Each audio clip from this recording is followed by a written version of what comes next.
Praise the Lord. Hallelujah. Hallelujah. Hallelujah. പ്രിയപ്പെട്ടവരെ, ദൈവത്തെ സ്തുതിച്ച നമ്മുടെ ഹൃദയങ്ങളിലേക്ക് കർത്താവിൻ്റെ വചനം പകരപ്പെടുന്ന നിമിഷങ്ങളാണിത്. സങ്കീർത്തനം 119 148 വചനത്തിൽ ഇപ്രകാരം നമ്മൾ വായിക്കുന്നുണ്ട്: അങ്ങയുടെ വചനത്തെപ്പറ്റി ധ്യാനിക്കുവാൻ വേണ്ടി രാത്രിയുടെ യാമങ്ങളിൽ ഞാൻ ഉണർന്നിരിക്കുന്നു. Hallelujah, hallelujah. ഈ രാത്രിയുടെ യാമങ്ങളിൽ കർത്താവിൻ്റെ വചനത്തെ ധ്യാനിക്കുവാനായിട്ട് നമ്മൾ ഉണർന്നിരിക്കുകയാണ്. ഹല്ലേലൂയ, ഹല്ലേലൂയ.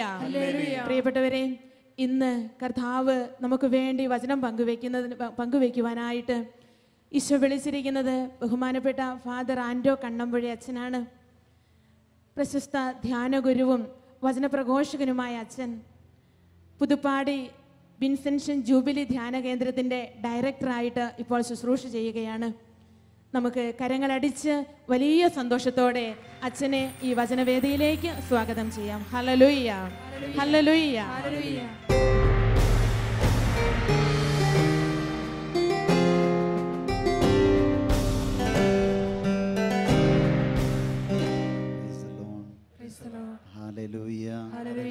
ഹല്ലേലൂയ, ഹല്ലേലൂയ. യേശുവേ നന്ദി, യേശുവേ സ്തോത്രം, യേശുവേ ആരാധന. Hallelujah, hallelujah. വലതുകരം ഉയർത്തി പ്രാർത്ഥിക്കാം. കർത്താവായ ഈശോയെ, കരുണയുള്ള ദൈവമേ, ഞങ്ങളെ അനുഗ്രഹിക്കണമേ, ഞങ്ങളെ വിശുദ്ധീകരിക്കണമേ, ഞങ്ങളെ അനുഗ്രഹിക്കണമേ, ഞങ്ങളെ വിശുദ്ധീകരിക്കണമേ. ഹല്ലേലൂയ, ഹല്ലേലൂയ, ഹല്ലേലൂയ.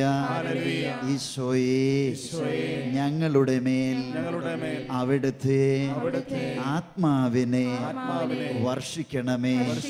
ഹല്ലേലൂയ, ഹല്ലേലൂയ, ഹല്ലേലൂയ, ഹല്ലേലൂയ.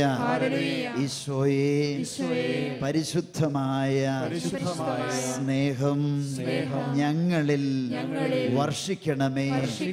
ഹല്ലേലൂയ, ഹല്ലേലൂയ, ഹല്ലേലൂയ.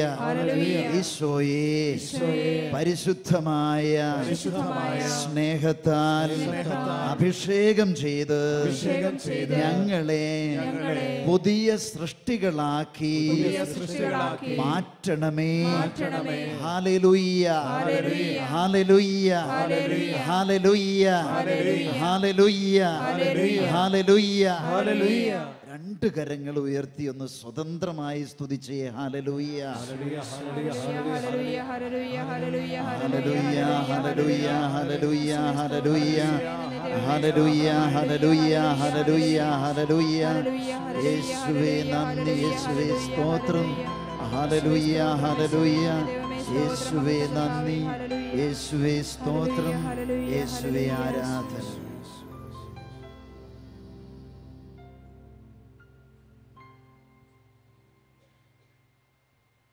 ഉൽപ്പത്തി പുസ്തകം 22-ാം അധ്യായം 7-8 തിരുവചനങ്ങൾ. ഇസഹാക്ക് തൻ്റെ പിതാവായ അബ്രാഹത്തെ വിളിച്ചു. പിതാവേ, എന്താ മകനെ? അവൻ വിളി കേട്ടു. ഇസഹാക്ക് പറഞ്ഞു, തീയും വിറകുമുണ്ടല്ലോ, എന്നാൽ ദഹനബലിക്കുള്ള കുഞ്ഞാടെവിടെ? അവൻ മറുപടി പറഞ്ഞു, ബലിക്കുള്ള കുഞ്ഞാടിനെ ദൈവം തന്നെ തരും. അവരൊന്നിച്ച് മുമ്പോട്ട് പോയി. ഏറ്റവും സ്നേഹമുള്ള സഹോദരി സഹോദരന്മാരെ,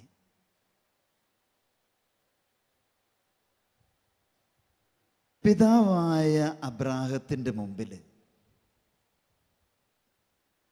പുത്രൻ ഇസഹാക്ക് ഉയർത്തുന്ന ഒരു ചോദ്യം.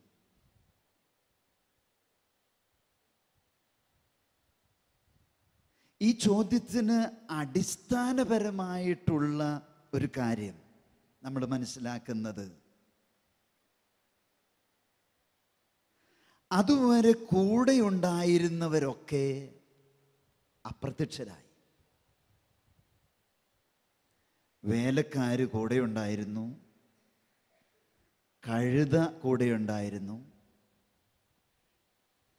അവരെയൊക്കെ മോറിയ മലമുകളിൻ്റെ താഴ്വാരത്ത് നിർത്തിയിട്ട് ഇനിയുള്ള യാത്ര അബ്രാഹവും മകനും മാത്രമാണ്. ഇതെന്ത് യാത്രയാണ്? അതുവരെ പുത്രൻ ഒരുപക്ഷെ ഈ യാത്രയുടെ പിന്നിലുള്ള രഹസ്യങ്ങളൊന്നും തന്നെ പുത്രന് അറിവില്ല. അവൻ പിതാവിൻ്റെ കൂടെ പോവുകയാണ്. എന്നാൽ യാത്ര മുന്നോട്ട് നീങ്ങുമ്പോൾ പുത്രന് മനസ്സിലായി, ഇനി വേലക്കാര് കൂടെയില്ല, മൃഗം കൂടെയില്ല. ഇനി എപ്രകാരമാണ് ഒരു ബലിയർപ്പിക്കാൻ എന്താണൊരു സാധ്യത? ഇനി എന്ത് എന്നൊരു ചോദ്യമാണ് ഇസ്ഹാക്കിൻ്റെ മനസ്സിൽ വരുന്നത്. Hallelujah, hallelujah. ഇനി എന്ത്? ഇനി ആരും കൂടെയില്ല, പിതാവ് മാത്രമേ കൂടെയുള്ളൂ.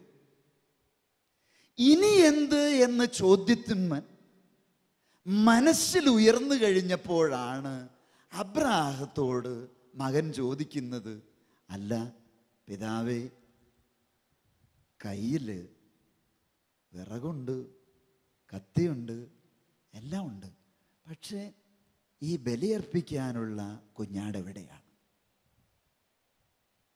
ഈ ചോദ്യത്തെ നമുക്ക് ഇങ്ങനെ മനസ്സിലാക്കാം. ജീവിതമൊക്കെ വഴിമുട്ടി നിൽക്കുന്ന ചില അവസ്ഥകളിൽ നമ്മുടെ മനസ്സിലേക്കും ഉയരുന്നൊരു ചിന്തയാണ്, ഇനി എന്ത്? അതുവരെ മുന്നോട്ടുള്ള യാത്ര വളരെ സുഗമമായിരുന്നു. എന്നാൽ ഇസ്ഹാക്ക് തൻ്റെ പിതാവിൻ്റെ മുമ്പിൽ തൻ്റെ മനസ്സ് തുറക്കുകയാണ്. എനിക്കെന്തോ മുന്നോട്ട് പോകാൻ സാധിക്കുന്നില്ല, എനിക്ക് മുന്നോട്ട് പോകാൻ എനിക്ക് സാധിക്കുന്നില്ല. ഇനി എന്ത് എന്ന ചോദ്യം ഇനി നിന്നോട് ചോദിക്കാതെ ഞാൻ മുന്നോട്ട് നീങ്ങില്ല. അബ്രാഹം തൻ്റെ മകനോട് പറഞ്ഞു, മകനെ ദൈവം തരും, മകനെ ദൈവം തരും. മകനെ ദൈവം തരും എന്ന് കേട്ടുകഴിഞ്ഞപ്പോൾ ഇസ്ഹാക്ക് എന്ത് ചെയ്യുന്നു? പിതാവിനോടൊന്നിച്ച് മുന്നോട്ട് പോവുകയാണ്. എന്താണ് വചനത്തിൻ്റെ അർത്ഥം? അബ്രാഹത്തിലൂടെ ലഭിച്ച ഉത്തരം ദൈവം തരും. അബ്രാഹത്തിലൂടെ ലഭിച്ച ഉത്തരം മകനെ മുന്നോട്ട് നയിക്കുകയാണ്. അബ്രാഹത്തിൽ നിന്ന് ലഭിച്ച ഉത്തരം ഇസ്ഹാക്കിനെ മുന്നോട്ട് നയിക്കുകയാണ്. മുന്നോട്ട് നയിക്കാനുള്ള ഒരു ശക്തി അബ്രാഹത്തിൽ നിന്ന് ലഭിച്ച ഉത്തരത്തിൽ ഇസ്ഹാക്ക് കണ്ടെത്തുന്നു. ഹല്ലേലൂയ. വലതുകരം ഉയർത്തി ഹല്ലേലൂയ. നല്ല സ്വരത്തോടെ ഹല്ലേലൂയ, ഹല്ലേലൂയ. ഇതിനെ ഒരു വിശ്വാസിയുടെ കാഴ്ചപ്പാടിൽ നിന്ന് ചിന്തിക്കുമ്പോൾ അബ്രാഹത്തിൽ നിന്ന് ലഭിച്ച ഉത്തരം ഇസ്ഹാക്കിനെ മുന്നോട്ട് നയിക്കുക. ജീവിതം വഴിമുട്ടി ഇനി എന്ത് എന്നുള്ള ചോദ്യം മനസ്സിൽ ഉയർന്നപ്പോൾ അബ്രാഹത്തിൽ നിന്ന് ലഭിച്ച ഉത്തരം ജീവിതത്തെ മുന്നോട്ട് നയിക്കുന്നു. ഇതിനെ ഒരു വിശ്വാസി കാണുന്നത് എങ്ങനെയാണ്? ഒരു വിശ്വാസിയുടെ കാഴ്ചപ്പാട് എന്താണ്? അബ്രാഹത്തിലെ, നമ്മൾ വിളിക്കുന്നത് അബ്രാഹത്തെ വിശ്വാസികളുടെ, പതുക്കെ പറഞ്ഞാൽ പോരാ, ഉറക്കെ പറയണം, വിശ്വാസികളുടെ പിതാവാണ്. അങ്ങനെയെങ്കിൽ ഒരു വിശ്വാസിയുടെ കാഴ്ചപ്പാടിൽ നിന്നുകൊണ്ട് നോക്കുമ്പോൾ അബ്രാഹത്തിലെ വിശ്വാസ വെളിച്ചം ഇസഹാക്കിന്റെ ജീവിതത്തിലേക്ക് ഇറങ്ങി വരുന്നു. ഹല്ലേലൂയ. ഇത് പോരാ, ഹല്ലേലൂയ. അബ്രാഹത്തിലെ വിശ്വാസത്തിന്റെ വെളിച്ചം, അബ്രാഹത്തിലെ വിശ്വാസത്തിന്റെ വെളിച്ചം അത് ഇസഹാക്കിന്റെ ജീവിതത്തിലേക്ക് ഇറങ്ങി വരുന്നു, അവനെ മുന്നോട്ട് നയിക്കുന്നു. ഹല്ലേലൂയ. ഇതും പോരാ, വലത് കരം ഉയർത്തി ഹല്ലേലൂയ. ഇപ്പോഴുള്ള സ്വരം ഒരു 5 പേര് കേൾക്കുന്ന സ്വരത്തിൽ ഒരു ഹല്ലേലൂയ ഉണ്ടോ? അപ്പോൾ അബ്രാഹത്തിലെ വിശ്വാസ വെളിച്ചം അത് ഇസ്ഹാക്കിന്റെ ജീവിതത്തിലേക്ക് ഇറങ്ങി വരുന്നു. മാത്രമല്ല, അത് അവനെ മുന്നോട്ട് നയിക്കുന്നു. Praise the Lord, hallelujah. അപ്പോൾ വിശ്വാസിയിലെ വെളിച്ചം,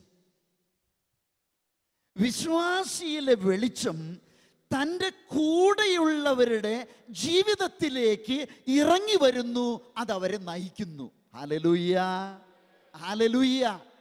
വീണ്ടും മറ്റൊരു തിരുവചന ഭാഗത്തിലേക്ക് നമ്മുടെ ശ്രദ്ധ കൊണ്ടു ചെല്ലുകയാണെങ്കിൽ, രാജാക്കന്മാരുടെ 1-ാമത്തെ പുസ്തകം, രാജാക്കന്മാരുടെ 1-ാമത്തെ പുസ്തകത്തിൽ 17-ാമത്തെ അധ്യായത്തിൽ അവിടെ പ്രവാചകനായിട്ടുള്ള ഏലിയായെ അവതരിപ്പിക്കുന്നു. 1 രാജാക്കന്മാർ 17-ാമത്തെ അധ്യായത്തിൽ 8 മുതൽ 16 വരെയുള്ള തിരുവചനം. ഏലിയായാണ് പ്രവാചകൻ. പ്രവാചകൻ ആരാണ്? ദൈവത്തിൻ്റെ ശബ്ദമാണ് പ്രവാചകൻ. ഹല്ലേലൂയ. പോരാ, ഹല്ലേലൂയ. അപ്പോൾ വിശ്വാസികളുടെ പിതാവിനെ നമ്മൾ കണ്ടു. ഇപ്പോ ദൈവത്തിൻ്റെ ശബ്ദമായിട്ടുള്ള ഏലിയ, ഏലിയായ്ക്ക് മുമ്പിൽ ഒരു സ്ത്രീ പ്രത്യക്ഷപ്പെടുന്നുണ്ട്. ആ സ്ത്രീയുടെ മുമ്പിൽ ഏലിയ പറഞ്ഞു, എനിക്ക് അല്പം വെള്ളം തരിക. വെള്ളമെടുക്കാൻ മനസ്സുണ്ട് എന്ന് കണ്ടു കഴിഞ്ഞപ്പോൾ ഏലിയ പ്രവാചകൻ ആ സ്ത്രീയുടെ വിധവയുടെ മുമ്പിൽ പറഞ്ഞു, എന്നാ 2 അപ്പം കൂടി ഇരുന്നോട്ടെ.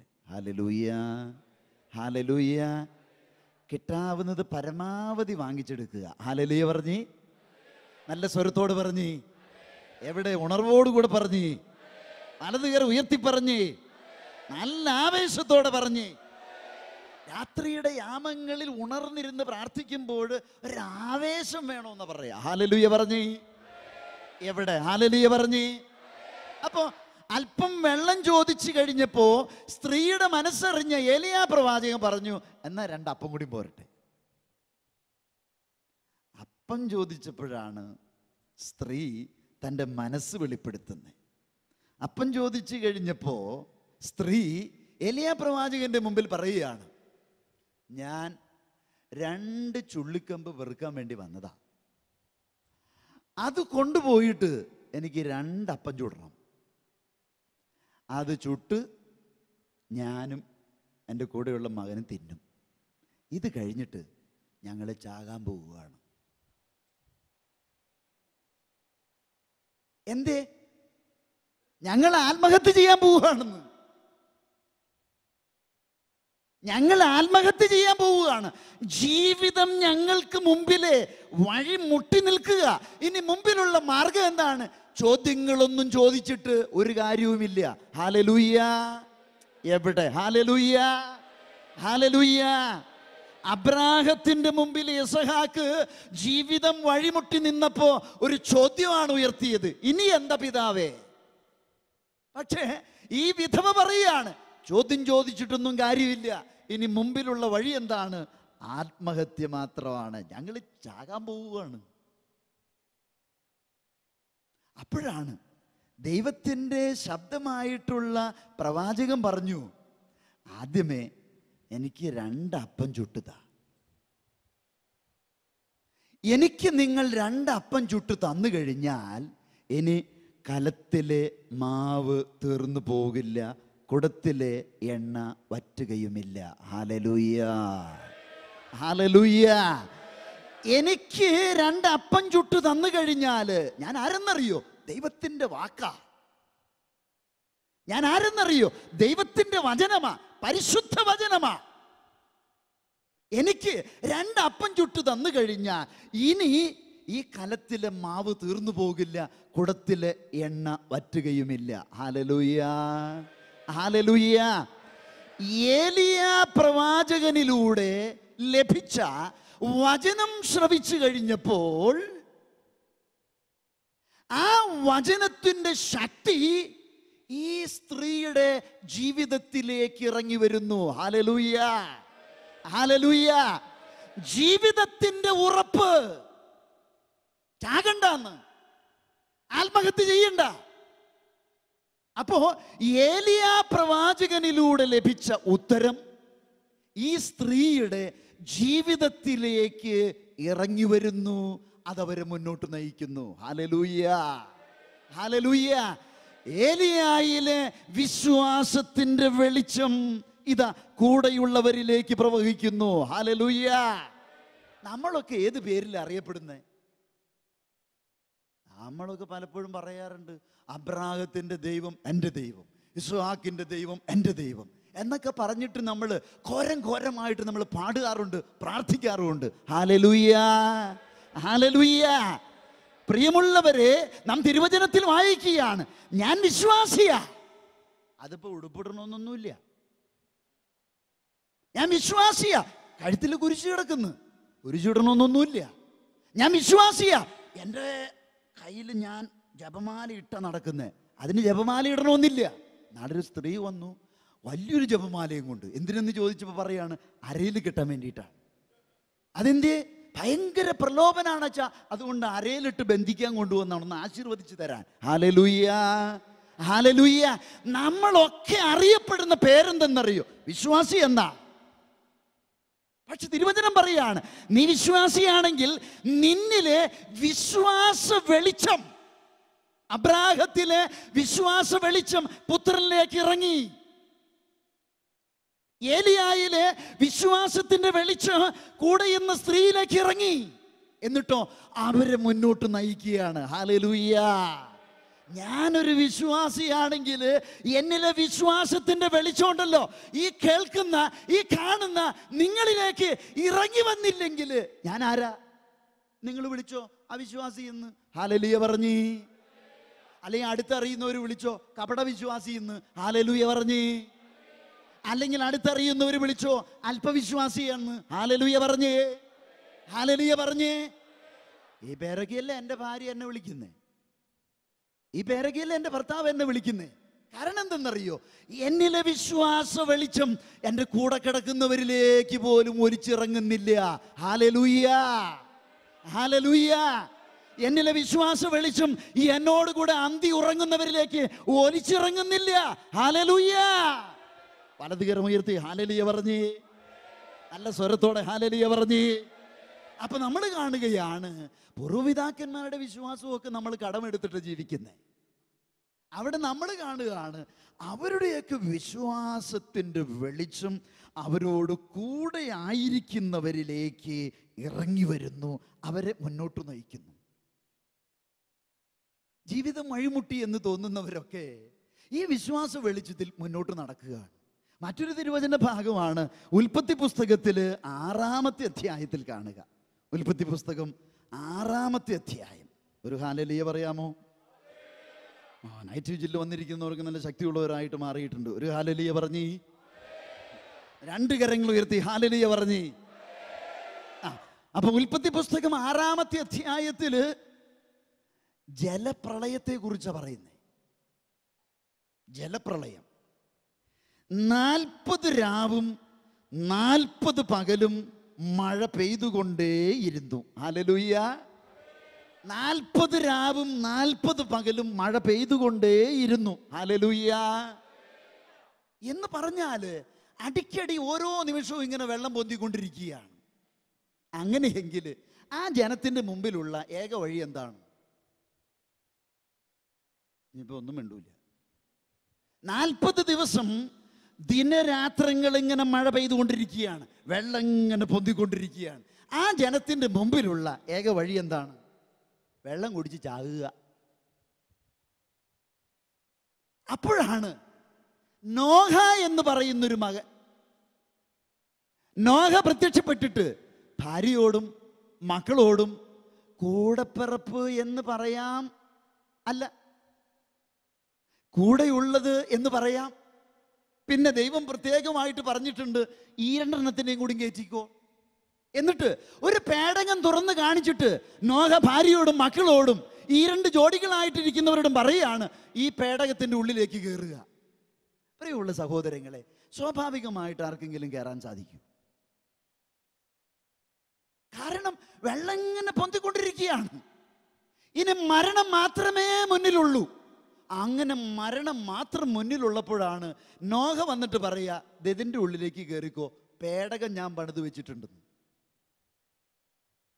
എനിക്ക് തോന്നുക ഈ പേടകത്തിൻ്റെ ഉള്ളിലേക്ക് കയറുന്ന വേളയിൽ ഈ നോഹയുടെ കുടുംബം, ഭാര്യ, മക്കള്, ഇനി കർത്താവ് പ്രത്യേകം പറഞ്ഞിട്ടുള്ള ഈ ജോഡികളൊക്കെ കയറുന്നത് എന്താണ്? ഇനി ഞങ്ങളുടെ മുമ്പിൽ മരണം മാത്രമേ ഒരു വഴിയുള്ളൂ. ഇവൻ പറയാണ് ഇതിൻ്റെ ഉള്ളിലേക്ക് കയറാൻ. മരണം മാത്രമേ ഞങ്ങൾക്ക് മുമ്പിലുള്ളൂ എന്ന് ഭാര്യയ്ക്കും മക്കൾക്കും കൂടെയുള്ളവർക്കും അറിയാമായിരുന്നുവെങ്കിലും നോഹ പറയുന്നത് കേട്ട് അവർ കൂടാരത്തിൻ്റെ ഉള്ളിലേക്ക്, പെട്ടകത്തിൻ്റെ ഉള്ളിലേക്ക് പ്രവേശിക്കുന്നു. Hallelujah, hallelujah. അവിടെ നമ്മൾ എന്താ കാണുന്നേ? നോഹയുടെ വാക്ക് കേട്ട്. അത് ഹെബ്രായർക്ക് എഴുതപ്പെട്ട ലേഖനത്തിൽ ലേഖനകർത്താവ് വളരെ നന്നായി അത് വ്യാഖ്യാനിച്ച് നൽകുന്നുണ്ട്. ഹെബ്രായർക്ക് എഴുതപ്പെട്ട ലേഖനം 11-ാം അധ്യായം 7 തിരുവചനം വചനം, ദൈവം മുന്നറിയിപ്പ് കൊടുത്തപ്പോൾ തൻ്റെ വീട്ടുകാരുടെ രക്ഷയ്ക്ക് വേണ്ടി ഭയഭക്തിയോടെ പെട്ടകം നിർമ്മിച്ചു. ദൈവം മുന്നറിയിപ്പ് കൊടുത്തപ്പോൾ തൻ്റെ വീട്ടുകാരുടെ രക്ഷയ്ക്ക് വേണ്ടി ഭയഭക്തിയോടെ പെട്ടകം നിർമ്മിച്ചു നോഹ. ഹല്ലേലൂയ പറഞ്ഞേ. പക്ഷെ പെട്ടകത്തിൻ്റെ ഉള്ളിലേക്ക് കയറുക എന്ന് പറഞ്ഞു കഴിഞ്ഞാൽ അവരുടെയൊക്കെ ഒരു മനോഗതം നമ്മൾ മനസ്സിലാക്കി. ജീവിതം അവിടെയും വഴിമുട്ടി നിൽക്കുന്നു. ഹല്ലേലൂയ, ഹല്ലേലൂയ. ഇസഹാക്കിന് മാത്രമല്ല വഴിമുട്ടി നിൽക്കുന്നേ, ഈ വിധവയ്ക്കും മകനും മാത്രമല്ല വഴിമുട്ടി നിൽക്കുന്നേ, നോഹയുടെ ഭാര്യയ്ക്കും മക്കൾക്കും ഈ രണ്ട് ജോഡികൾക്കും ഒക്കെ ജീവിതം വഴിമുട്ടി നിൽക്കുകയാണ്. എന്നാൽ ആ ജീവിതം വഴിമുട്ടി നിൽക്കുന്നവരുടെ മുമ്പിൽ ഒരു വിശ്വാസി കടന്നു വരുമ്പോൾ എന്ത് സംഭവിക്കുന്നു? ആ വിശ്വാസിയുടെ വാക്കുകൾ അവരുടെയൊക്കെ ജീവിതത്തിലേക്ക് ഇറങ്ങി വരുന്നു, അവർ മുന്നോട്ട് നയിക്കുന്നു. Hallelujah, hallelujah. മനസ്സിലായി എങ്കിൽ ഒരു ഹല്ലേലൂയ പറയാം. ഒന്നും മനസ്സിലായില്ല എങ്കിൽ ഒരു ഹല്ലേലൂയ പറയാം. ദൈവമേ, ആർക്കാണ് സുബോധം ഇല്ലാത്തത്? പറയുന്ന എനിക്കാണോ അത് നമുക്കാണോ? ചുമ്മാ അങ്ങ് പറഞ്ഞിരിക്കുകയാണ്. രാത്രിയുടെ യാമങ്ങളിൽ ഉണർന്നിരുന്ന് ആവേശത്തോടെ പറയാനല്ല അച്ഛൻ പറഞ്ഞത്, എന്നങ്ങ് പറഞ്ഞേക്കാം. ഹല്ലേലൂയ. അതിന് സുബോധവും കൂടി കർത്താവിനോട് ചോദിച്ചിരിക്കുക. Hallelujah, hallelujah. അപ്പം നമ്മൾ ഇത്രയും സമയം കേട്ട വചനത്തെ ഒന്ന് സംഗ്രഹിക്കുകയാണ്. എന്താണ് കേട്ട വചനം? ഒരു വിശ്വാസിയിലെ വിശ്വാസത്തിൻ്റെ വെളിച്ചം കൂടെയുള്ളവരിലേക്ക് ഇറങ്ങി വരുന്നു, അവരെ മുന്നോട്ട് നയിക്കുന്നു. എന്താ ഇതിൻ്റെ കാരണം? വിശ്വാസിയിലെ വിശ്വാസ വെളിച്ചം കൂടെയുള്ളവരിലേക്ക് ഇറങ്ങി വരുന്നു, അവരെ മുന്നോട്ട് നയിക്കുന്നു. കാരണം എന്താ? അത് നമുക്ക് ഉൽപ്പത്തി പുസ്തകത്തിൽ നിന്ന് കണ്ടെത്താം. ഉൽപ്പത്തി പുസ്തകം 12-ാമത്തെ അധ്യായത്തിലാണ് ദൈവം അബ്രാഹത്തെ വിളിക്കുന്നത്. വചനം ഒന്ന് വായിക്കുന്നു. ഉൽപ്പത്തി പുസ്തകം 12-ാം അധ്യായത്തിലെ 1 മുതലുള്ള തിരുവചനം. കർത്താവ് അബ്രാമിനോട് അരുളി ചെയ്തു, നിന്റെ ദേശത്തെയും ബന്ധുക്കളെയും പിതൃഭവനത്തെയും വിട്ട് ഞാൻ കാണിച്ചു തരുന്ന നാട്ടിലേക്ക് പോവുക. ഞാൻ നിന്നെ വലിയ ഒരു ജനതയാക്കും, നിന്നെ ഞാൻ അനുഗ്രഹിക്കും. ഹല്ലേലൂയ, ഹല്ലേലൂയ, ഹല്ലേലൂയ. ദൈവം പറയുകയാണ്, ബന്ധുക്കളെയും ദേശത്തെയും പിതൃഭവനത്തെയും വിട്ട് ഞാൻ കാണിച്ചു തരുന്ന ദേശത്തേക്ക് അങ്ങ് പോവുക. ഒന്നുമില്ലാത്തവനായിട്ട് പോവുക. അബ്രാഹത്തോട് ദൈവം പറയാണ്, നീയെ ഞാൻ കാണിച്ചു തരുന്ന ദേശത്തേക്ക് പോവുക. പിതൃഭവനത്തെ, നിന്റെ ബന്ധുക്കളെ, ദേശത്തെ മുഴുവനും വിട്ടങ്ങ് പോവുക. ഹല്ലേലൂയ. എന്നിട്ട് ദൈവം പറയാണ്, അവിടെ ഞാൻ നിന്നെ വലിയൊരു ജനതയാക്കും, ഞാൻ നിന്നെ അനുഗ്രഹിക്കും. Hallelujah, hallelujah. എന്തേ എന്ന് ചോദിക്കുമ്പോൾ നമുക്ക് ലഭിക്കുന്ന ഉത്തരം എന്തെന്നറിയാമോ? ദൈവം നൽകുന്ന ഉറപ്പ്. അത് എനിക്ക് നൽകാൻ കഴിയുന്നതല്ല, ദൈവം നൽകുന്ന ഉറപ്പ്. ദൈവത്തിൻ്റെ ആ ഉറപ്പ്, ജീവിതത്തിൽ ദൈവം നൽകുന്ന ഉറപ്പ്, ആ ഒരു ഉറപ്പല്ലേ അബ്രാഹത്തെ ദേശത്തെയും പിതൃഭവനത്തെയും ഒക്കെ വിട്ടുപോകാനായിട്ട് പ്രേരിപ്പിച്ചത് എങ്കിൽ നമ്മൾ പറഞ്ഞു വരുന്ന വചനത്തിൻ്റെ സാരം എന്താണ്? ഒരു വിശ്വാസിയിലെ വിശ്വാസത്തിൻ്റെ വെളിച്ചം അവൻ്റെ കൂടെയുള്ളവരിലേക്ക് ഇറങ്ങി വരുന്നു എന്ന് പറഞ്ഞാൽ ആ വചനത്തിൻ്റെ അർത്ഥം എന്താണ്? ആ വചനത്തെ നമുക്ക് മനസ്സിലാക്കാൻ സാധിക്കുന്നത് എങ്ങനെയാണ്? ദൈവത്തിന് മാത്രം നൽകാൻ കഴിയുന്ന ജീവിതത്തിൻ്റെ ഉറപ്പ് ഒരു വിശ്വാസിയിലൂടെ കൂടെയുള്ളവരിലേക്ക് പ്രവഹിക്കുന്നു. ഹല്ലേലൂയ. പോരാ, ഹല്ലേലൂയ, ഹല്ലേലൂയ. അപ്പോൾ എന്താണ് നമ്മൾ കേട്ടത്? ഒരു വിശ്വാസിയിലൂടെ ദൈവത്തിന് മാത്രം നൽകാൻ കഴിയുന്ന ജീവിതത്തെക്കുറിച്ചുള്ള ഉറപ്പ് എൻ്റെ കൂടെയുള്ളവരിലേക്ക് പ്രവഹിക്കുന്നു. ഹല്ലേലൂയ. കണ്ടോ, ഞാനൊരു വിശ്വാസിയാ. അച്ഛനാണെന്ന് നിങ്ങൾ പറയും, അതെ, ഞാനൊരു വിശ്വാസിയാണ്. എന്നാൽ കർത്താവിൻ്റെ തിരുവചനത്തെ വ്യാഖ്യാനിക്കുമ്പോൾ നമുക്ക് ലഭിക്കുന്നത് എന്താണ്? എൻ്റെ വിശ്വാസത്തിൻ്റെ നിറവിൽ എൻ്റെ കൂടെയുള്ളവർക്ക് എന്തിനു സാധിക്കുന്നു? ദൈവത്തിന് മാത്രം നൽകാൻ കഴിയുന്ന ജീവിതത്തിൻ്റെ ഉറപ്പ് എന്നിലൂടെ എൻ്റെ കൂടെയുള്ളവരിലേക്ക് ഒഴുകുന്നു. ഹല്ലേലൂയ. മനസ്സിലായി? ഒരു ഹല്ലേലൂയ പറ, ഹല്ലേലൂയ പറ, ഹല്ലേലൂയ പറയ്. അപ്പോ പ്രിയമുള്ള സഹോദരങ്ങളെ, എൻ്റെ വിശ്വാസത്തിൻ്റെ വെളിച്ചം, ഈ പ്രഘോഷിക്കുന്ന എന്നിലെ വിശ്വാസത്തിൻ്റെ വെളിച്ചം എൻ്റെ കൂടെ ഇരുന്ന് ഭക്ഷിക്കുന്നവൻ, അതെൻ്റെ ഭർത്താവാണ്, അതെൻ്റെ ഭാര്യയാണ്, അതെൻ്റെ കൂടപ്പിറപ്പുകളാണ്. പ്രിയമുള്ള സഹോദരങ്ങളെ, എന്നിലെ വിശ്വാസത്തിൻ്റെ വെളിച്ചം എൻ്റെ കൂടെയുള്ളവരിലേക്ക് ദൈവത്തിന് മാത്രം നൽകാൻ കഴിയുന്ന ജീവിതത്തിൻ്റെ ഉറപ്പാണ് സമ്മാനിക്കപ്പെടുന്നത്. ഹല്ലേലൂയ. ഒന്ന് വലതുകരം ഉയർത്തിക്കേ, ചേർന്ന് പ്രാർത്ഥിച്ച്, കർത്താവായ ഈശോയേ, കരുണയുള്ള ദൈവമേ, എൻ്റെ വിശ്വാസം വർദ്ധിപ്പിക്കണമേ. കർത്താവേ, എൻ്റെ വിശ്വാസത്തിലെ അന്ധകാരത്തെ നീക്കണമേ. ഹല്ലേലൂയ, ഹല്ലേലൂയ, ഹല്ലേലൂയ.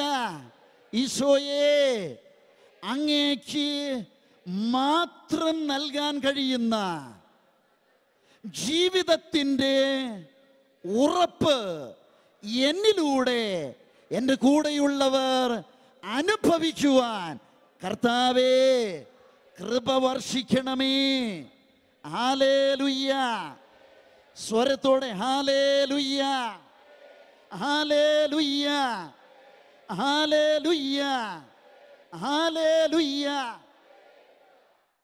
കഴിഞ്ഞ നാളുകളിൽ ജൂബിലി ധ്യാന കേന്ദ്രത്തിൽ ധ്യാനിക്കാൻ വന്ന് തിരിച്ചു പോകുന്ന വേളയിൽ, ധ്യാനമൊക്കെ കഴിഞ്ഞ് തിരിച്ചു പോയി കഴിഞ്ഞപ്പോൾ ഒരു സഹോദരൻ പറഞ്ഞു, ഞാൻ വീട്ടിൽ ചെന്ന് എൻ്റെ സഹോദരനെ കൂടി ഈ ധ്യാനത്തിലേക്ക് കൊണ്ടുവരാനായിട്ട് ആഗ്രഹിക്കുകയാണ്. അവനെ കൊണ്ടുവന്നോട്ടെ. പിന്നെ എന്ത് ചെയ്യും? കൊണ്ടുവന്നോ. എന്നിട്ട് സഹോദരൻ പറഞ്ഞു, അല്ല, കൊണ്ടുവന്നോട്ടെ എന്ന് ചോദിക്കാനുള്ള കാരണം ആത്മഹത്യാ പ്രവണതയുള്ളവനാണ് അവൻ. ഹല്ലേലൂയ. അപ്പോൾ ഉത്തരവാദിത്വം കൂടിയും അച്ഛനെ ഏറ്റെടുക്കുകയാണെങ്കിൽ എന്ന് പറഞ്ഞു കഴിഞ്ഞാൽ അവനിവിടെ എങ്ങനെയാണെങ്കിലും ഏതെങ്കിലും വിധത്തിൽ ആത്മഹത്യ ചെയ്തു കഴിഞ്ഞാൽ ആര് ജയിലിൽ പൊക്കോളും? അച്ഛൻ പൊക്കോളും. അപ്പോൾ ഉത്തരവാദിത്വം കൂടി അച്ഛൻ അങ്ങ് ഏറ്റെടുക്കുകയാണെങ്കിൽ ഞാൻ അവനെ കൊണ്ടുവന്നേക്കാം. നമുക്കതൊരു ഭാഗ്യമല്ലേ ജയിലിൽ പോവുക എന്നുള്ളത്. ഞാൻ പറഞ്ഞു അവന് കൊണ്ടുവരിക. അവനും ധ്യാനിക്കാനായിട്ട് വന്നു. ധ്യാനമൊക്കെ കഴിഞ്ഞ്, ആന്തരിക സൗഖ്യ ധ്യാനമൊക്കെ കഴിഞ്ഞ് തിരിച്ചു പോയി. ഒരു മാസം കഴിഞ്ഞപ്പോൾ കുട്ടി കൊണ്ടുവന്ന സഹോദരൻ വന്നിട്ട് പറയുകയാണ്, അച്ഛാ, കുറേ നാളുകൾക്ക് മുമ്പ് എൻ്റെ ഈ സഹോദരൻ ഈ ധ്യാനം കൂടിയിരുന്നു എങ്കിൽ, കുറേ നാളുകൾക്ക് മുമ്പ് എൻ്റെ ഈ സഹോദരൻ ഈ ധ്യാനം കൂടിയിരുന്നു എങ്കിൽ എത്രയോ മുമ്പ് അവൻ രക്ഷ പ്രാപിക്കുമായിരുന്നു. ഹല്ലേലൂയ. എന്നൊക്കെ പറഞ്ഞേ, ഹല്ലേലൂയ, ഹല്ലേലൂയ. യേശുവേ നന്ദി, യേശുവേ സ്തോത്രം. ഇതിന് അടിസ്ഥാനമായൊരു വചനമുണ്ട്. ഉൽപ്പത്തി പുസ്തകം 8-ാം അധ്യായത്തിൽ 20-ാമത്തെ വചനം. ഹല്ലേലൂയ പറയ്. വചനം സ്വീകരിക്കുക. ഹല്ലേലൂയ പറയുന്നേ. അത് തന്നെ. ഉൽപ്പത്തി പുസ്തകം 8-ാമത്തെ അധ്യായത്തിൽ 20-ാമത്തെ തിരുവചനം. നോഹ കർത്താവിന് ഒരു ബലിപീഠം നിർമ്മിച്ചു. ശുദ്ധിയുള്ള എല്ലാ മൃഗങ്ങളിലും പക്ഷികളിലും നിന്ന് അവൻ അവിടത്തേക്ക് ഒരു ദഹനബലി അർപ്പിച്ചു.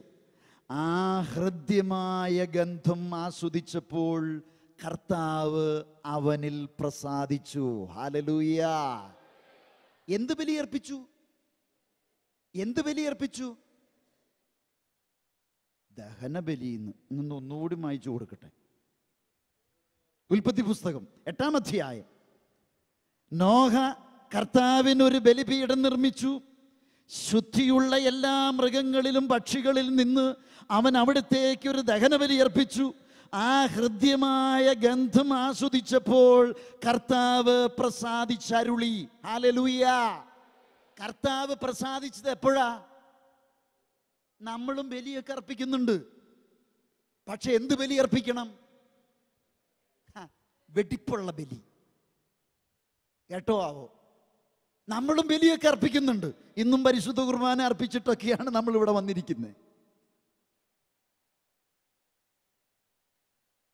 ഇന്നും ബലിയർപ്പിച്ചിട്ടൊക്കെ നമ്മളിവിടെ വന്നിരിക്കുന്നത്. പക്ഷേ നമ്മുടെ ബലിയർപ്പണത്തിന് ഈ നോഹ അർപ്പിച്ചൊരു ബലിയുടെ ശ്രേഷ്ഠതയുണ്ടോ? എന്താണ് ബലിയർപ്പണം? ശുദ്ധമായ ബലിയർപ്പണം. ഇതാണ് നോഹയുടെ ബലിയർപ്പണം, ശുദ്ധമായ ബലിയർപ്പണം. ആ ശുദ്ധമായ ബലിയർപ്പണത്തിലൂടെ കർത്താവിനെ പ്രസാദിപ്പിക്കാൻ കഴിഞ്ഞു. Hallelujah, hallelujah. അപ്പോൾ ഒരുവൻ വന്ന് ധ്യാനത്തിൽ പങ്കെടുത്തു. അവൻ ധ്യാനം കൂടി എന്ന് പറഞ്ഞ അർത്ഥം എന്തെന്നറിയോ? അവൻ തമ്പുരാന്റെ തിരുമുമ്പിൽ ഒരു ശുദ്ധമായ ബലിയർപ്പിച്ചു. ഹല്ലേലൂയ. ഉറങ്ങുന്നവർ ഹല്ലേലൂയ പറയാം.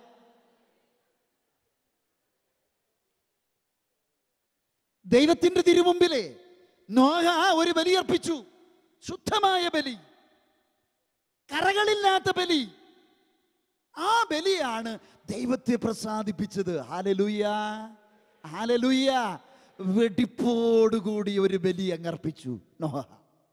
അതെ, ഇത് തന്നെയാണ് ഒരു ധ്യാനത്തിലൊക്കെ സംബന്ധിക്കുമ്പോൾ, ഒരു ധ്യാനമൊക്കെ കൂടിക്കഴിയുമ്പോൾ ഞാനും നിങ്ങളും ഒക്കെ ചെയ്യുന്നത്. ദൈവത്തിൻ്റെ തിരുമുമ്പിൽ വെടിപ്പോടുകൂടിയ ഒരു ബലിയർപ്പണം. ഹല്ലേലൂയ. ആ ബലിയർപ്പണത്തിലൂടെ ദൈവത്തെ പ്രസാദിപ്പിക്കാൻ കഴിയുന്ന ഒരു വിശ്വാസിയായിട്ട് അവൻ മാറി. കണ്ടോ? ഒരു ശുദ്ധമായ ബലിയർപ്പണത്തിലൂടെ ദൈവത്തെ പ്രസാദിപ്പിക്കാൻ കഴിയുന്ന ഒരു വിശ്വാസിയായിട്ട് അവൻ മാറി. ഹല്ലേലൂയ. പിന്നെ എന്ത് സംഭവിക്കുന്നു? ആ വിശ്വാസിയിലൂടെയുള്ള വിശ്വാസത്തിൻ്റെ വെളിച്ചം ദൈവത്തിന് മാത്രം നൽകാൻ കഴിയുന്ന ഉറപ്പായി എൻ്റെ കൂടെയുള്ളവർ അനുഭവിക്കുന്നു. ഹല്ലേലൂയ. ഉറക്കെ ഹല്ലേലൂയ, ഹല്ലേലൂയ. ഈ രാത്രിയുടെ യാമത്തിൽ നമുക്കൊന്നേ പ്രാർത്ഥിക്കാനുള്ളൂ. കൂടെയിരിക്കുന്നവരൊരു പക്ഷേ നമ്മുടെ കൂടപ്പിറപ്പുകളാകാൻ വഴിയില്ല. എന്നാൽ കൂടെ ഇരിക്കണമെന്ന് നമ്മൾ ആഗ്രഹിക്കുന്നവരുണ്ടല്ലോ, നമ്മുടെ കൂടപ്പിറപ്പുകളൊക്കെ. അവരൊക്കെ ആഗ്രഹിക്കുന്നൊരു കാര്യം എന്താണ്? നമ്മോടൊപ്പമുള്ളവരൊക്കെ ആഗ്രഹിക്കുന്നൊരു കാര്യം എന്താണ്? എന്നിലെ വിശ്വാസത്തിൻ്റെ വെളിച്ചം അവർക്കൊക്കെ ജീവിതത്തിനൊരു ഉറപ്പാകണം. ദൈവത്തിന് മാത്രം നൽകാൻ കഴിയുന്ന ജീവിതത്തിൻ്റെ ഉറപ്പായി അത് മാറുക. ഹല്ലേലൂയ, ഹല്ലേലൂയ, ഹല്ലേലൂയ. എപ്രകാരം എന്നുകൂടെ നമുക്ക് ഒന്ന് മനസ്സിലാക്കേണ്ടിയിരിക്കുന്നു. ഹല്ലേലൂയ. എപ്രകാരമാണ് ഇത് സംഭവിക്കുന്നത്? ദൈവത്തിന് മാത്രം നൽകാൻ കഴിയുന്ന ജീവിതത്തിൻ്റെ ഉറപ്പായി ഈ ഞാൻ എൻ്റെ കൂടെയുള്ളവർക്ക് മാറുന്നത് എപ്രകാരമാണ്? തിരുവചനത്തിലൂടെ നാം അതുകൂടി ഒന്നങ്ങ് മനസ്സിലാക്കുക. അതിന് നമുക്ക് വചനത്തെ ഇങ്ങനെ മനസ്സിലാക്കാൻ സാധിക്കുമ്പോൾ വിശ്വാസ ജീവിതത്തിൻ്റെ ഒക്കെ പിന്നിൽ ഒരു സ്നേഹ അനുഭവം ഉണ്ടെന്ന് കാണാൻ പറ്റും. എനിക്ക് എൻ്റെ അമ്മയെ വലിയ വിശ്വാസമാണ്, എനിക്ക് എൻ്റെ ചാച്ചനെ വലിയ വിശ്വാസമാണ്, എനിക്ക് എൻ്റെ ജീവിത പങ്കാളിയെ വലിയ വിശ്വാസമാണ്. എൻ്റെ മക്കളെ ആണെങ്കിലോ എനിക്ക് അതിനപ്പുറത്തുള്ള വലിയ വിശ്വാസമാണ്. ഇതൊക്കെ നമ്മൾ സാധാരണ പറയുന്നതാണ്. എനിക്ക് വലിയ വിശ്വാസമാണ്. പ്രിയമുള്ള സഹോദരങ്ങളെ, ഒരു വിശ്വാസത്തിൻ്റെയൊക്കെ പിന്നിൽ കാണാൻ സാധിക്കുന്നത് ഒരു സ്നേഹ അനുഭവമാണ്. അപ്പോൾ വിശ്വാസത്തിൻ്റെ ജന്മം എവിടെ നിന്നാണ്? വിശ്വാസത്തിൻ്റെ ജന്മം ഒരു സ്നേഹ അനുഭവത്തിൽ നിന്നുകൊണ്ടാണ്. ഹല്ലേലൂയ. പോരാ, ഹല്ലേലൂയ, ഹല്ലേലൂയ. യേശുവേ നന്ദി, യേശുവേ സ്തോത്രം, ഹല്ലേലൂയ. നമ്മൾ നമ്മുടെയൊക്കെ വിശ്വാസത്തെ ഒന്ന് അപഗ്രഥിച്ച് നോക്കിക്കേ. എൻ്റെ വിശ്വാസത്തിൻ്റെ പിന്നിൽ ഒരു സ്നേഹ അനുഭവം ഉണ്ടോ? ഞാനത് പ്രാർത്ഥനാപൂർവ്വം ചിന്തിക്കുമ്പോഴും ധ്യാനിക്കുമ്പോഴും എനിക്ക് കിട്ടുന്നൊരു വചനമുണ്ട്. ഉൽപ്പത്തി പുസ്തകത്തിലെ 1-ാമത്തെ അധ്യായത്തിൽ 26-ാമത്തെ തിരുവചനം. ഹല്ലേലൂയ പറഞ്ഞി. ഉറങ്ങുന്നവർ സ്വരത്തോടെ ഹല്ലേലൂയ പറഞ്ഞി. ഉറക്കമൊക്കെ മാറി തുടങ്ങി. വലത് കരം ഉയർത്തി ഹല്ലേലൂയ പറഞ്ഞി. 2 കരങ്ങൾ ഉയർത്തി ഹല്ലേലൂയ പറഞ്ഞി. അപ്പോൾ ഞാൻ എൻ്റെ ജീവിതത്തെ ദൈവവചനത്തിൻ്റെ വെളിച്ചത്തിൽ മനസ്സിലാക്കുമ്പോൾ എൻ്റെ വിശ്വാസത്തിന് അടിസ്ഥാനമായിട്ടുള്ള ഒരു സ്നേഹ അനുഭവം തിരക്കി പോകുമ്പോൾ എനിക്ക് കിട്ടുന്ന വചനം ഇതാണ്. ഉൽപ്പത്തി പുസ്തകം 1-ാം അധ്യായം 26 തിരുവചനം. വചനം നമുക്ക് കാണാപ്പാടമാണ്. ദൈവമായ കർത്താവ് അരുളി ചെയ്തു, ദൈവമായ കർത്താവ് അരുളി ചെയ്തു, നമുക്ക് മനുഷ്യനെ സൃഷ്ടിക്കാം. എങ്ങനെ? നമ്മുടെ ഛായയിലും സാദൃശ്യത്തിൽ. നമ്മളിത് പല ഊരുമൊക്കെ ധ്യാനിച്ചിട്ടുള്ള വചനം തന്നെയാണ്. ദൈവം പറയുകയാണ്, ഞാനത് എൻ്റെ വിശ്വാസത്തിൻ്റെ പിന്നിലുള്ള സ്നേഹ അനുഭവമായിട്ട് കാണുകയാണ്. എൻ്റെ വിശ്വാസ ജീവിതത്തിൻ്റെ പിന്നിലെ ഒരു സ്നേഹ അനുഭവമായിട്ട് കാണുന്നത് ഈ ഉൽപ്പത്തി 1:26. ദൈവം പറയുകയാണ്, ഞാൻ നിന്നെ സൃഷ്ടിച്ചത് എങ്ങനെയെന്നറിയും? എൻ്റെ ഛായയിലും എൻ്റെ സാദൃശ്യത്തിലുമാണ്. ഞാൻ ആ വചനത്തെ ഇങ്ങനെ വ്യാഖ്യാനിക്കുകയാണ്. എന്തെന്നറിയോ? ദൈവം പറയുകയാണ്, ഞാൻ നിന്നെ സൃഷ്ടിച്ചത് എങ്ങനെയെന്നറിയോ? എൻ്റെ ഛായയിലും എൻ്റെ സാദൃശ്യത്തിലും. സാദൃശ്യം എന്ന് പറയുന്ന വാക്കിൻ്റെ അർത്ഥം എന്താണ്? അത് തന്നെ, കാണപ്പെടുന്ന അവസ്ഥ. ഹല്ലേലൂയ പറ. എവിടെ? ഹല്ലേലൂയ പറ. സാദൃശ്യം എന്ന് പറഞ്ഞാൽ കാണപ്പെടുന്ന അവസ്ഥ. ഇനി ദൈവം പറയാണ്, ദൈവത്തിൻ്റെ ഛായയിലും. ഛായ, ദൈവത്തിൻ്റെ ഛായ എന്താണ്? ദൈവം ആത്മാവാണ്. അതും യോഹന്നാന്റെ സുവിശേഷത്തിൽ. ദൈവത്തിൻ്റെ ഛായ എന്തെന്ന് ചോദിച്ചാൽ ദൈവം ആത്മാവാണ്. സാദൃശ്യം എന്ന് പറഞ്ഞ വാക്കിൻ്റെ അർത്ഥം കാണപ്പെടുന്ന അവസ്ഥ. അങ്ങനെയെങ്കിൽ ആ വചനത്തെ ഇങ്ങനെ ഒന്ന് വ്യാഖ്യാനിക്കുകയാണ്. എങ്ങനെയെന്നറിയോ? ദൈവം തനിക്ക് സ്വന്തമായിരുന്നതെല്ലാം ഞാനുമായി പങ്കുവയ്ക്കുകയും അതിൽ ദൈവത്തിൻ്റെ ആത്മാവിൻ്റെ സാന്നിധ്യവും തന്നാണ് എന്നെ സൃഷ്ടിച്ചത്. ഹല്ലേലൂയ പറ. എന്താണാവോ? ഹല്ലേലൂയ പറ. എന്തെന്നാണാവോ പറഞ്ഞത്? ഹല്ലേലൂയ പറ. ദൈവം പറയാണ്, ഞാൻ നിന്നെ സൃഷ്ടിച്ചത് എങ്ങനെയാ? എനിക്ക് സ്വന്തമായിരുന്നതല്ല. ദൈവം പറയാണ്, ദൈവത്തിന് സ്വന്തമായിരുന്നതല്ല, ദൈവം ഞാനുമായി പങ്കുവച്ചു. മാത്രമാണോ? അല്ല, അതിൽ ദൈവാത്മാവിൻ്റെ സാന്നിധ്യവും നൽകിയിരിക്കുന്നു. ഹല്ലേലൂയ. നിങ്ങളോട് പറയുമ്പോൾ എൻ്റെ ജ്വലിക്കുന്ന കണ്ണുകൾ കണ്ടോ? ഹല്ലേലൂയ. ഇതിലെന്തുണ്ടെന്നറിയോ? ഇതിലെന്തുണ്ട്? ഇത് ചുമ്മാ നിങ്ങൾ കാണുന്ന കണ്ണ് മാത്രമല്ല. ഈ കണ്ണിൽ എന്തുണ്ട്? ദൈവാത്മാവിൻ്റെ സാന്നിധ്യം നിറച്ച കണ്ണുകളാണ്. ഹല്ലേലൂയ. ഉറക്കെ പറ ഹല്ലേലൂയ. ഈ കൈ കണ്ടോ? ഹല്ലേലൂയ. ഹല്ലേലൂയ. ഇത് ആർക്ക് വെട്ടി നുറുക്കിയൊന്നും കളയാനെന്നുള്ളതൊന്നും അല്ല. ഹല്ലേലൂയ. ഈ കൈകളിൽ ആരുടെ സാന്നിധ്യമുണ്ട്? ദൈവാത്മാവിൻ്റെ സാന്നിധ്യമുണ്ട്. ഹല്ലേലൂയ. അതുകൊണ്ടാണ് ഒരാളുടെ ശിരസിൽ വയ്ക്കുമ്പോൾ കർത്താവായ യേശു ക്രിസ്തുവിൻ്റെ നാമത്തിൽ അത്ഭുതങ്ങളും അടയാളങ്ങളും സംഭവിക്കുന്നത്. ഹല്ലേലൂയ പറ, ഹല്ലേലൂയ പറ. ഇത് പുരോഹിതന്റെ കൈയായതുകൊണ്ട് മാത്രമല്ല, പിന്നെയോ ദൈവത്തിന്റെ വചനം പറയാണ്, നീ സൃഷ്ടിക്കപ്പെട്ടത് എങ്ങനെയാണെന്നറിയോ? ദൈവം തനിക്ക് സ്വന്തമായിരുന്നതെല്ലാം ഞാനുമായി പങ്കുവച്ചു, അതിൽ ദൈവാത്മാവിൻ്റെ സാന്നിധ്യവും തന്നു. ഹല്ലേലൂയ. എൻ്റെ വിശ്വാസത്തിൻ്റെ പിന്നിലുള്ള ഒരു സ്നേഹ അനുഭവം ഇതാണ്. ഹല്ലേലൂയ. അപ്പം നമ്മൾ മനസ്സിലാക്കിയ കാര്യം എന്തെന്നറിയോ? വിശ്വാസത്തിൻ്റെ പിന്നിൽ ഒരു സ്നേഹ അനുഭവമുണ്ട്. പലപ്പോഴുമൊക്കെ നമ്മൾ ഈ സാക്ഷ്യ ശുശ്രൂഷ കേൾക്കുമ്പോൾ, ധ്യാനമന്ദിരങ്ങളിലേക്കൊക്കെ ചെന്ന് ധ്യാനമൊക്കെ കൂടി കഴിയുമ്പോൾ രണ്ടാമത്തെ ദിവസം ഒരാളൊരു സാക്ഷ്യം പറയാൻ വന്നു. ഞാൻ 10 വർഷം മുമ്പ് ധ്യാനിക്കാൻ പോയപ്പോഴും ഈ സാക്ഷ്യം തന്നെയായിരുന്നു. ഇപ്പൊ ഇവിടെ വന്ന് പറഞ്ഞതും ആ സാക്ഷ്യം തന്നെയാണ്. Hallelujah, hallelujah. നമ്മളിങ്ങനെ സാക്ഷ്യത്തെ ഒരു പുച്ഛഭാവത്തിൽ അങ്ങ് തള്ളിക്കളയാറുണ്ട്.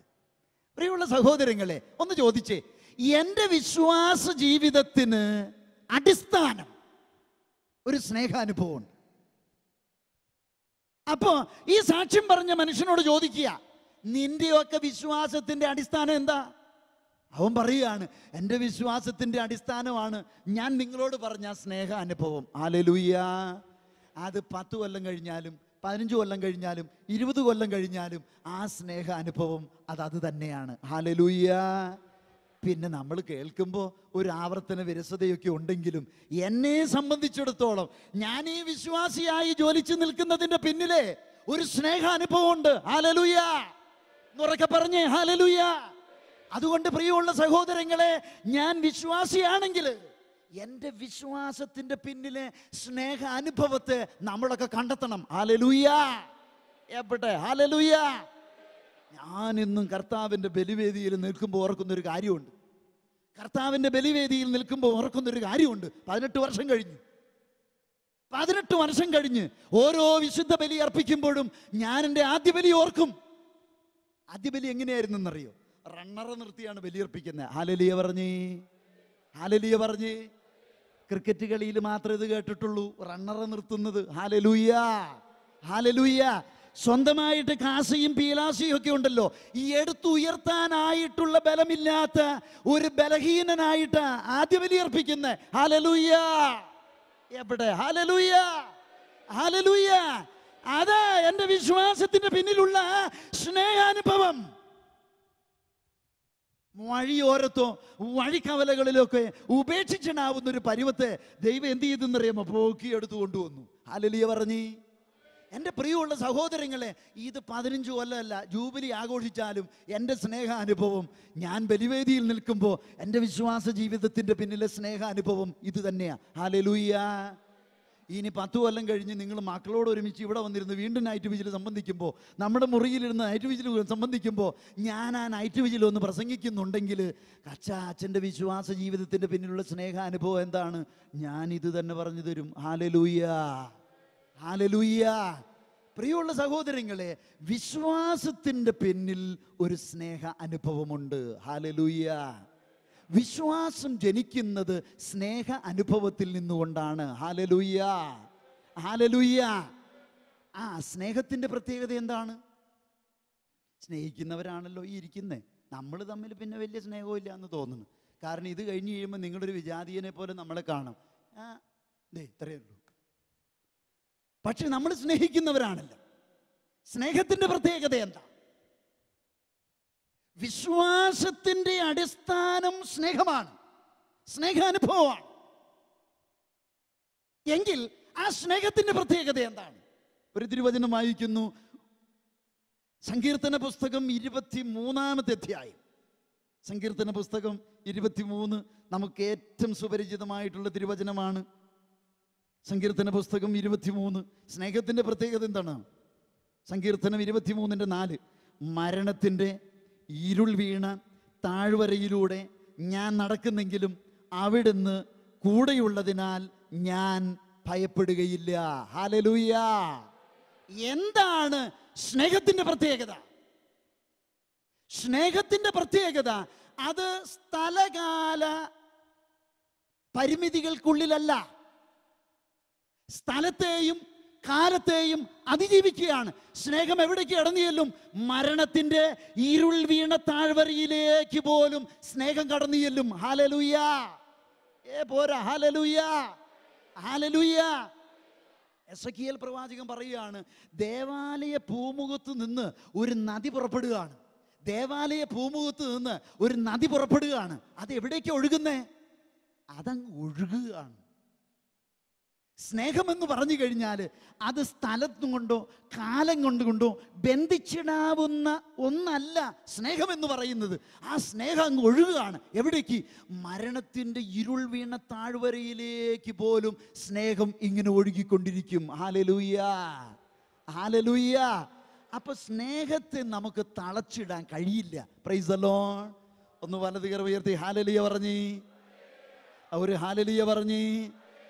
കർത്താവിൻ്റെ വചനമുണ്ട് കേട്ടോ, നിങ്ങൾ സ്നേഹത്തിൽ പരിശുദ്ധരായിട്ട് മാറണം. ഒന്ന് ഏറ്റു പറഞ്ഞ് പ്രാർത്ഥിച്ചേ, കർത്താവായ ഈശോയേ.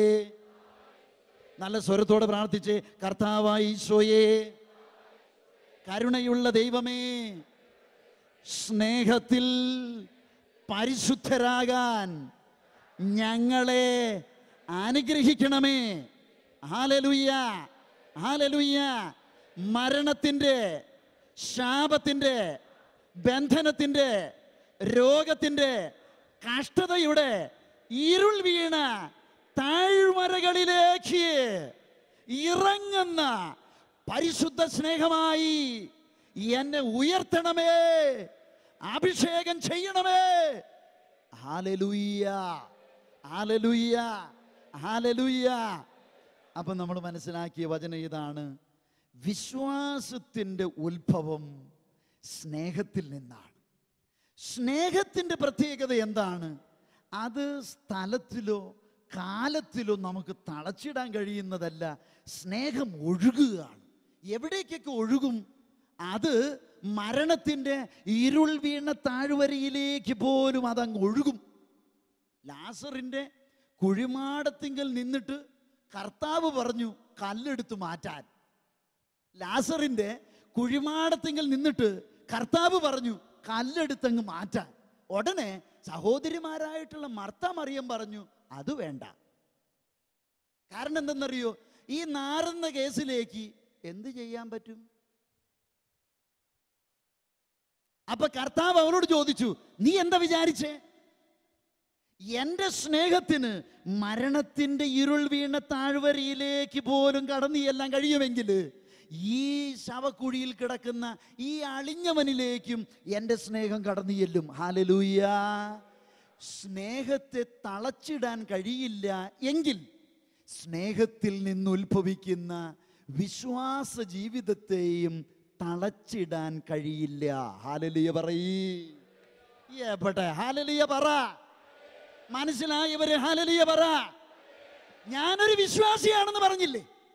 ഞാൻ വിശ്വാസിയാണെങ്കിൽ ആ വിശ്വാസത്തിൻ്റെ അടിസ്ഥാനം ഒരു സ്നേഹാനുഭവമാണെങ്കിൽ, പ്രിയമുള്ള സഹോദരങ്ങളെ, ആ സ്നേഹത്തെ ആർക്കും തളച്ചിടാൻ കഴിയില്ല എങ്കിൽ ആ സ്നേഹത്തിൽ നിന്ന് ഉത്ഭവിച്ച എന്നിലെ വിശ്വാസ ജീവിതത്തെ എന്നിൽ മാത്രം ഒതുക്കാൻ കഴിയില്ല. ഹല്ലേലൂയ. പിന്നെ എന്ത് സംഭവിക്കുന്നറിയോ? ആ വിശ്വാസം എൻ്റെ കൂടെയുള്ളവരിലേക്ക് ഒഴുകും. ഹല്ലേലൂയ. ഈ ഒഴുക്കുണ്ടാവും. ഉറങ്ങുന്ന കണ്ടു കഴിഞ്ഞാൽ തോന്നും ഒരു ഒഴുക്കുമില്ല, ഒന്നുമില്ല. ഹല്ലേലൂയ. ഹല്ലേലൂയ. കഞ്ഞിയും കുടിച്ച് ഉള്ളതൊക്കെ തിന്ന് നമ്മളിങ്ങനെ നെടുവീർപ്പിട്ട് ഇരിക്കുകയാണ്, ഒഴുകുന്നില്ല എന്ന്. ഹല്ലേലൂയ പറഞ്ഞ്. അങ്ങനെയെങ്കിൽ നമ്മളൊക്കെ ചത്ത വിശ്വാസികളാ. ഒഴുകണം. സ്നേഹം ഒഴുകുന്നത് പോലെ എന്നിലെ വിശ്വാസം അങ്ങ് ഒഴുകണം. എവിടേക്ക്? അതാണ് എൻ്റെ കൂടെയുള്ളവരിലേക്ക് എൻ്റെ വിശ്വാസം അങ്ങ് ഒഴുകണം. ഹല്ലേലൂയ. ഹല്ലേലൂയ. അങ്ങനെ വിശ്വാസം ഒഴുകുമ്പോഴാണ്, പ്രിയമുള്ള സഹോദരങ്ങളെ, എൻ്റെ കൂടെയുള്ളവർക്ക്, ജീവിതം വഴിമുട്ടി നിൽക്കുന്ന എൻ്റെ കൂടെയുള്ളവർക്ക്, ഇനി എന്ത് ചോദ്യവുമായിട്ട് നിൽക്കുന്നവർക്ക് ജീവിതത്തിൻ്റെ ഉറപ്പ് ഞാൻ വഴി സ്വന്തമാക്കുന്നത്. ഹല്ലേലൂയ പറ. ഹല്ലേലൂയ പറ. കൈയടിച്ചൊന്ന് കർത്താവിനെ മഹത്വപ്പെടുത്തിക്കേ. ശക്തിയോടെ കൈയടിച്ച് കർത്താവിനെ മഹത്വപ്പെടുത്തിക്കേ. ഹല്ലേലൂയ. ഞാനൊരു വിശ്വാസിയാണെങ്കിൽ നിങ്ങൾക്കൊക്കെ എന്ത് ലഭിക്കണം? ജീവിതത്തിന്റെ ഉറപ്പ് കിട്ടണം. ഹല്ലേലൂയ. ഇത് കിട്ടുന്നില്ലെങ്കിൽ എന്നെയൊക്കെ വിളിച്ചു പറയേണ്ട പേരാണ്, ദേ അല്പവിശ്വാസി നടക്കണ്, ദേ അന്ധവിശ്വാസി നടക്കണ്, ദേ കപട വിശ്വാസി നടക്കണ്, ഊടുപൂട്ടുണ്ട് നടക്കുകയാണ്. പ്രിയമുള്ള സഹോദരങ്ങളെ, എന്നിലെ വിശ്വാസമൊക്കെ ഇങ്ങനെ പ്രവഹിക്കണം. ഹല്ലേലൂയ. യേശുവേ നന്ദി, യേശുവേ സ്തോത്രം. ഒരു തിരുവചന ഭാഗം കൂടി, അത് അപ്പസ്തോല പ്രവർത്തനങ്ങളിലെ 16-ാമത്തെ അധ്യായത്തിൽ 25 മുതലുള്ള തിരുവചനമാണ്. മടുത്തു തുടങ്ങിയോ? മടുത്തവരൊരു ഹല്ലേലൂയ പറഞ്ഞേ. എൻ്റെ അച്ഛ, സുബോധം കിട്ടണമെങ്കിൽ ഞങ്ങൾ എവിടെയൊക്കെ പോകണമെന്നറിയാമോ? ഹല്ലേലൂയ പറഞ്ഞേ. അപ്പസ്തോല പ്രവർത്തനങ്ങളിൽ 16-ാമത്തെ അധ്യായത്തിൽ 25 മുതലുള്ള തിരുവചനത്തിൽ തടവറയിൽ അത്ഭുതം നടന്നു എന്ന്. തടവറയിൽ നടന്ന അത്ഭുതം എന്താണ്? അവര് ദൈവത്തെ സ്തുതിച്ചുകൊണ്ടിരുന്നപ്പോൾ ചങ്ങലകളൊക്കെ അഴിഞ്ഞുപോയി. ചങ്ങലകൾ അഴിഞ്ഞു പോയി കഴിഞ്ഞപ്പോഴാണ് കാരാഗ്രഹ കാവൽക്കാരന് മനസ്സിലായത്, എൻ്റെ ഉറക്കത്തിൽ ഇതാ തടവറയിലുണ്ടായിരുന്ന കള്ളന്മാരൊക്കെ രക്ഷപ്പെട്ടിട്ടുണ്ട്. ഹല്ലേലൂയ. അവൻ ഉടനടി എന്ത് ചെയ്തെന്നറിയാമോ? ഇനി ജീവിച്ചിരുന്നിട്ട് കാര്യമില്ല, ചാകാൻ തീരുമാനിച്ചു. ജീവിതം വഴിമുട്ടി നിൽക്കുന്നു. ഹല്ലേലൂയ. ഹല്ലേലൂയ. ഒന്നുകിൽ ചോദ്യങ്ങൾ ചോദിക്കാം, അല്ലെങ്കിൽ എന്ത് ചെയ്യുക? ആത്മഹത്യ ചെയ്യാനുള്ള തീരുമാനം എടുക്കുക. അല്ലെങ്കിലോ എൻ്റെ മരണം വരെ ഇത് ഞാൻ അനുഭവിച്ചേ പറ്റൂ. ഹല്ലേലൂയ. മരണത്തിലൂടെ രക്ഷ, അല്ലെങ്കിൽ ആത്മഹത്യയിലൂടെ രക്ഷ, അല്ലെങ്കിൽ ചോദ്യങ്ങൾ ചോദിച്ചുള്ള രക്ഷ. ഇങ്ങനെയൊക്കെയാണ് നമ്മൾ കണ്ടെത്തിയിരിക്കുന്നത്. അപ്പോൾ തടവറയിൽ കാവൽക്കാരൻ ഉടനെ തീരുമാനിച്ചു, ഇനി അങ്ങ് ആത്മഹത്യ ചെയ്തേക്കാം. ആത്മഹത്യ ചെയ്യാനായിട്ട് കത്തിയെടുത്ത് കുത്താൻ പോണ നേരത്താണ് പൗലോസ് പറയുന്നത്, അവിവേകം കാണിക്കില്ലേ, ഞങ്ങൾ ഇതിനകത്തുണ്ട്. ഹല്ലേലൂയ. കൈകാലുകളുടെ ബന്ധനം അഴിഞ്ഞിട്ടും അവർ കാരാഗ്രഹത്തിൽ നിന്ന് പോകുന്നില്ല. അത് കണ്ടപ്പോഴാണ് കാരാഗ്രഹ കാവൽക്കാരൻ ചോദിക്കുന്നേ, അല്ല രക്ഷ പ്രാപിക്കാൻ ഞാൻ എന്ത് ചെയ്യണമെന്ന്. ഹല്ലേലൂയ. ഹല്ലേലൂയ. തടവറയിലായിരുന്നപ്പോൾ സ്തുതിക്കുന്നു, ഇപ്പൊ ബന്ധനങ്ങൾ അഴിഞ്ഞപ്പോൾ സ്തുതിക്കുന്നു. എന്ന വെല്ലോണം ഓടി രക്ഷപ്പെട്ടാ പോരെ? ഇയാൾ ചാകാണെങ്കിൽ ചത്തോട്ടെ, എന്തിനാണ് നമ്മൾ നോക്കുന്നത്? പക്ഷെ എന്ത് ചെയ്യുന്നു? ഇതിന്റെ ഉള്ളിൽ തന്നെ നിന്നിട്ട് അവർ കർത്താവിനെ സ്തുതിച്ചിട്ട് പറയാണ്, അവിവേകം കാണിക്കില്ല, ഞങ്ങൾ ഇവിടെ ഉണ്ട്. ഉടനെ കാവൽക്കാരൻ ചോദിച്ചു, അങ്ങനെയെങ്കിൽ രക്ഷ പ്രാപിക്കാൻ എന്ത് ചെയ്യണം? ഹല്ലേലൂയ. ഹല്ലേലൂയ. അപ്പോൾ പൗലോസ്ലീഹ പറഞ്ഞു കൊടുത്തു, രക്ഷ പ്രാപിക്കാനായിട്ട് ഒരു കാര്യം മാത്രമേ ഉള്ളൂ, കർത്താവായ യേശുവിൽ വിശ്വസിക്കുക. കർത്താവായ യേശുവിൽ വിശ്വസിക്കുക. ഞാൻ വിശ്വസിച്ചത് കൊണ്ടാണ് ഇപ്പൊ ഞാൻ ഇത് നിങ്ങളോട് പറയുന്നത്. ഹല്ലേലൂയ. ഹല്ലേലൂയ. ഞാൻ വിശ്വസിച്ചത് കൊണ്ടാണ്. കപട വിശ്വാസിയൊന്നും അല്ല കേട്ടോ, അന്ധവിശ്വാസിയൊന്നുമല്ല, അല്പവിശ്വാസിയൊന്നുമല്ല. ഞാൻ വിശ്വസിച്ചത് കൊണ്ടാണ് ഇപ്പൊ ഇത് പറയുന്നത്. എന്തുകൊണ്ട്? എൻ്റെ വിശ്വാസത്തിൽ നിന്റെ ജീവിതത്തിലേക്ക് ഇതാ വരികയാണ്. ഹല്ലേലൂയ. ഉറക്കെ പറ ഹല്ലേലൂയ. ഇനി നീ എന്ത് ചെയ്യണം? കർത്താവായ യേശു ക്രിസ്തുവിൽ വിശ്വസിക്കുക, നീയും നിന്റെ കുടുംബവും രക്ഷ പ്രാപിക്കും. ഹല്ലേലൂയ. അവൻ പറഞ്ഞത് കേട്ട് അവർ ദൈവത്തിൽ വിശ്വസിച്ചു, അവനും കുടുംബാംഗങ്ങളും അത്യധികം ആനന്ദിച്ചു. ഹല്ലേലൂയ. ഹല്ലേലൂയ. അപ്പൊ പൗലോസിന്റെ വിശ്വാസം അത് ഒരു ജീവിതത്തിന്റെ ഉറപ്പായി. ചാകാൻ പോയവനാണ്, ഇനി രക്ഷ മരിക്കലിലൂടെയാണ്. ചാകാൻ പോയവനാണ്. അവൻ എന്ത് ചെയ്തെന്നറിയാമോ? പൗലോസ്ലീഹായിലൂടെ ആ വിശ്വാസ വെളിച്ചെങ്ങനെ ഒഴുകി അത് ഈ കാവൽക്കാരനിലേക്ക് ചെന്നു. അപ്പോൾ എന്ത് സംഭവിച്ചെന്നറിയാമോ? കാവൽക്കാരൻ്റെ ജീവിതത്തിന് അത് വല്ലാത്ത ഉറപ്പായിട്ട് മാറി. ഹല്ലേലൂയ. ഹല്ലേലൂയ. ചാകേണ്ട കാര്യമില്ല, വെറുതെ അവിവേകം കാണിക്കേണ്ട കാര്യമില്ല.